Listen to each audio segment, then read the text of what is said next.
doppio appuntamento con l'indoor nel weekend di sabato 11 e domenica 12 febbraio nel mini impianto dello stadio Colbachini di Padova. La prima giornata ha visto impegnati i velocisti dei 60 piani e degli ostacoli, mentre il giorno successivo protagoniste le pedane, del salto con l'asta e del salto triplo. E partiamo proprio da qui. Mattia Beretta, junior della Vis Abano, vince tra gli assoluti con 13,41, ma manca il minimo per gli italiani. Ambivo andare agli italiani e fare il minimo, che è 13,85. Oggi ho fatto 13,41 e manca un pelino, ma spero di rifarmi per giugno. Penso di programmare la stagione estiva verso l'appuntamento principale, penso che siano gli italiani, a giugno, a metà giugno, e poi ovviamente a fare anche le regionali a fine settembre, metà settembre.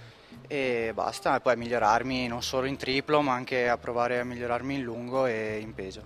La cosa principale è la rincorsa, non c'era, contrariamente agli allenamenti. Purtroppo la neve ha influito parecchio perché non ci siamo allenati nella maniera giusta. Non l'ha fatto oggi, lo farà più avanti perché c'è e ce la può fare.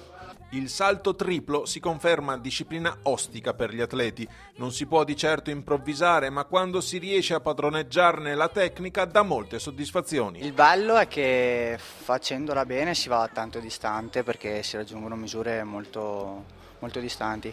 E il difficile in generale anche per me è il secondo appoggio, che è lo step, dove si tende tendenzialmente a farlo molto corto, invece gli allenatori puntano molto a farlo abbastanza lungo e a rispettare una certa percentuale nel salto. È una specialità molto tecnica, è molto facile se non si fa bene a farsi male, per cui fa un po' paura. Però se fatto bene, con i giusti allenamenti, con i giusti stimoli, sì, l'incidente è sempre in agguato, però solitamente non... Cioè se lo fa chi è preparato a farlo non si fa male, gli improvvisati sì. Per Mattia da quest'anno una nuova società, la Vis Abano, che si conferma una delle più grosse del territorio padovano per numero di tesserati e qualità di movimento.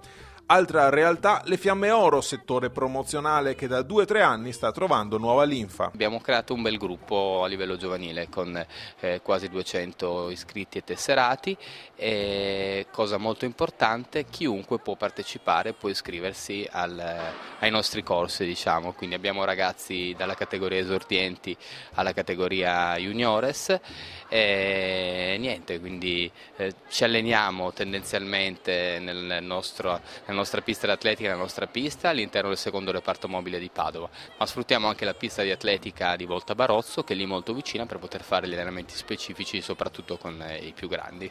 E veniamo alla più attesa della giornata, la padovana Elisa Molinarolo di Assindustria Sport. Per lei, dopo anni di ginnastica artistica, ecco la ribalta nell'atletica proprio nel salto con l'asta. Sono arrivata qui perché comunque, vedendo anche la campionessa Isinbayeva, mi piaceva già da quando ero piccola, quindi in TV c'era atletica, io guardavo le gare di salto con l'asta.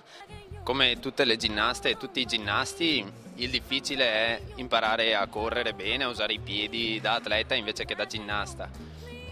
Però allo stesso tempo, come tutti i ginnasti e tutte le ginnaste, imparano anche facilmente, e quindi lavorando insomma stiamo ottenendo buoni risultati. La cosa bella che non c'è nella ginnastica sono le 3 possibilità, i 3 tentativi, che infatti all'inizio non sapevo come gestire, perché ovviamente nella ginnastica parti e quella è la tua possibilità, lavori 15 anni per poi arrivare a una gara di alto livello dove ti giochi tutto, cadi e ciao. Qui è uno sport dove se l'asticella rimane su, la misura l'ho passata e nessuno può dire nulla, quindi è molto più bello qui.